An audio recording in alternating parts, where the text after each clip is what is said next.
Today, I have the sad task of talking about war crimes, crimes against humanity, and genocide.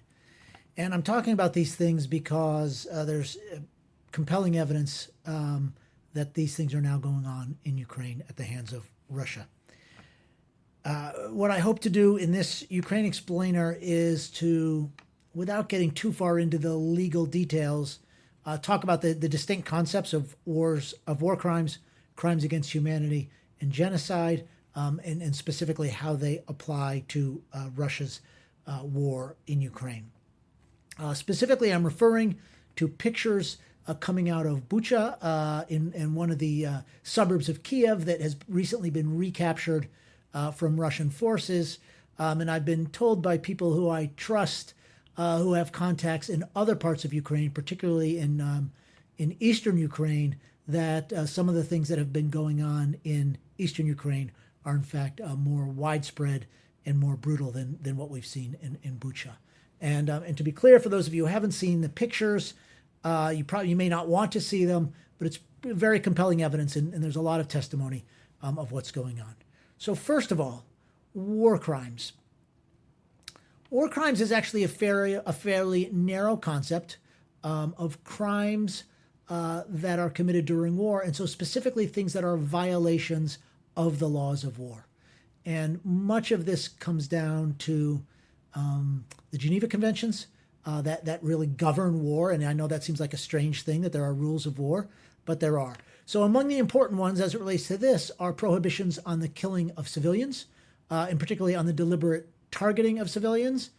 There's a distinction in the law of war between accidentally killing civilians who are in the wrong place at the wrong time versus directly targeting civilians. Killing civilians is a war crime if you do it deliberately. Related to that are bans on torture, which is banned under all circumstances. It's pretty clear that war crimes were committed in Bucha and almost certainly elsewhere in Ukraine. And I should say, this is leaving aside the question of whether the entire war itself is a crime in the sense of it's a violation of international law, violating the UN Charter, and so on. Clearly, war crimes have been perpetrated and probably still are being perpetrated in Ukraine.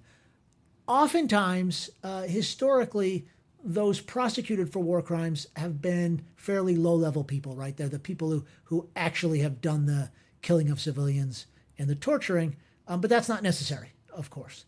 There were war crimes trials for Nazis at the end of World War II, and also for some of the Japanese leadership. There's a broader category that was really developed after World War II, known as crimes against humanity.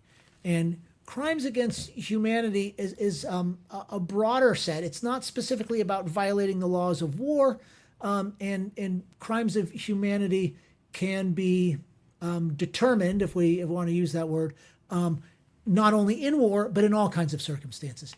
And essentially, a crime against humanity is an act. It's an act such as murder or enslavement or any kind of killing, forcible deportation, imprisonment, torture, rape, and sexual assault. It's any of those things if they're committed, and I'm quoting now from the Rome Statute of the International Criminal Court, when committed as part of a widespread or systematic attack against any civilian population with knowledge of the attack. So much of what's going on in Ukraine, of course, is widespread. It's systematic.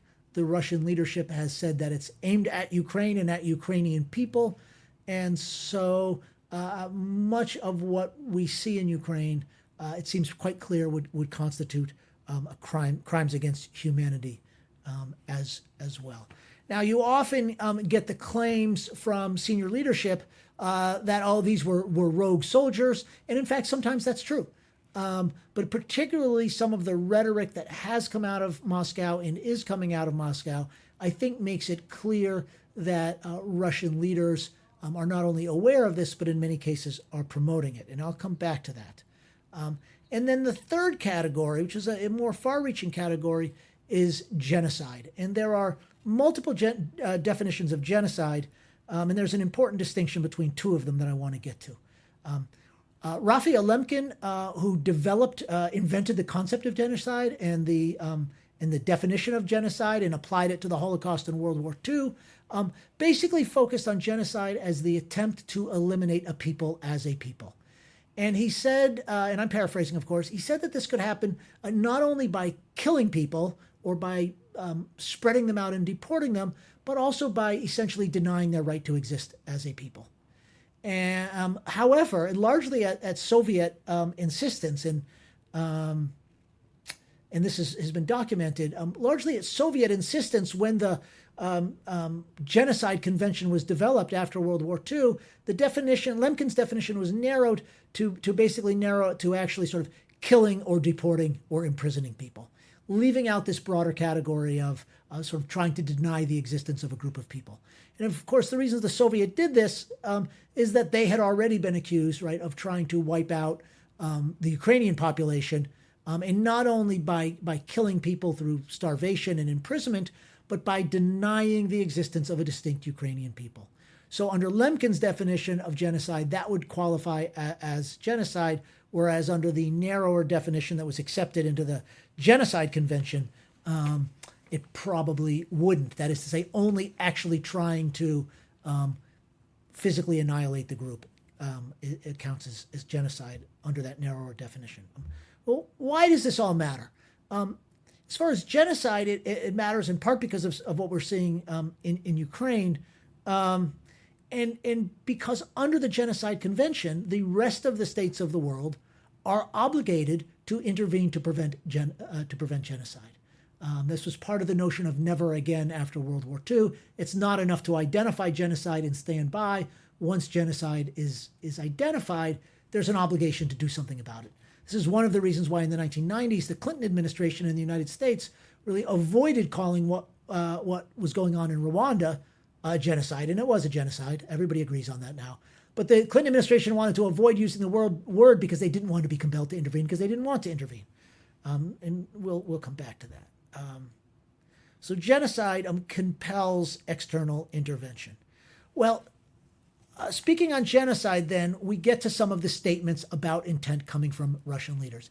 And in particular, a lot of attention has come recently in the last few days to an article published on the website of RIA Novosti. RIA just stands for Russian Information Agency. Novosti, which is a news outlet controlled by the Russian government. And it was written by a guy named Timofey Sergeytsev, who is not particularly prominent. He appears to have been a big supporter of Viktor Yanukovych when Yanukovych was president of Ukraine. But nonetheless, it published this article earlier this week, and it says some really amazing things about it. The basic argument that Sergeytsev makes is that the effort to quote unquote denazify Ukraine is not simply about denazifying the leaders or getting rid of Nazi leaders. He basically says much of the population of Ukraine is Nazis, and why that is so chilling is, of course, it then justifies, and he goes on to say some fairly harsh things about what should be done to this much broader part of the population.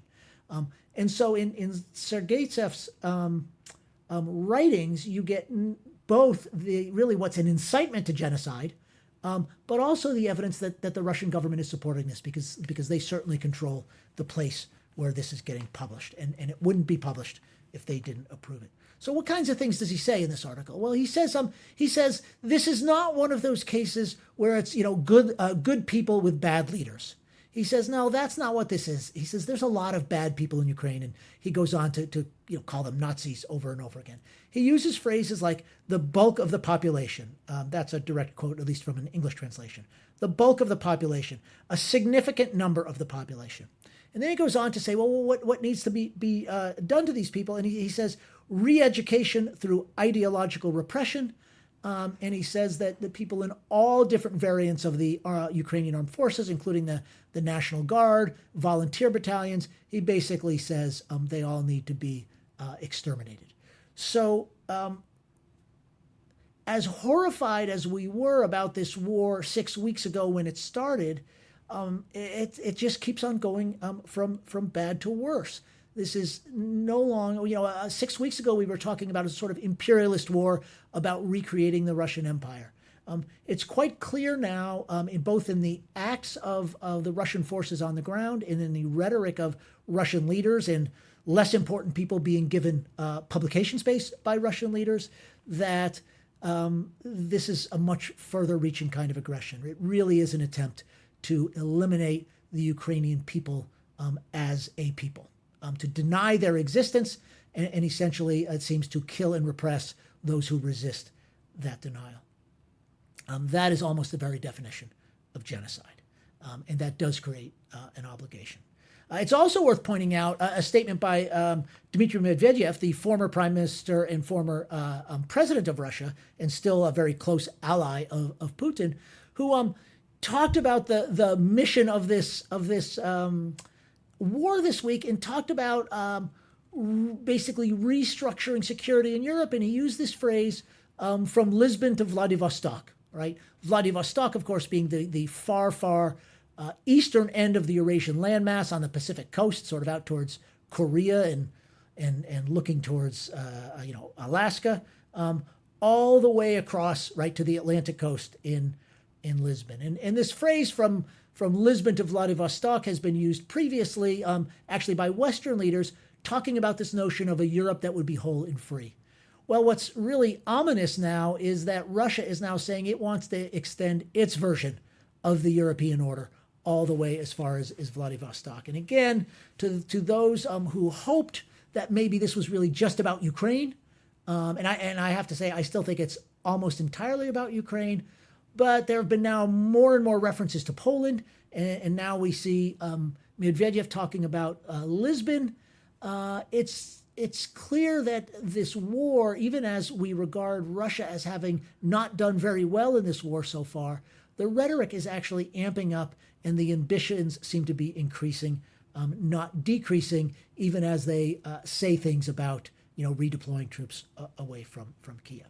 So what then does this say about the stakes of the war for the West? To me, both aspects of it, they sort of desire to really annihilate the Ukrainian people, not just take over the country, as well as the increasing signs that Russia wants to extend its control much further west than Ukraine, I think change the stakes of this war for the West and for the United States. There's a lot of discussion, of course, about balancing risk, the risks the West is willing to take versus sort of the dangers that the war is creating. Particularly as we talk about providing certain types of weapons to Ukraine, the sort of red line of NATO forces fighting in Ukraine, the question of a no-fly zone for Ukraine. And I'm not sure, what the right answers to all these things.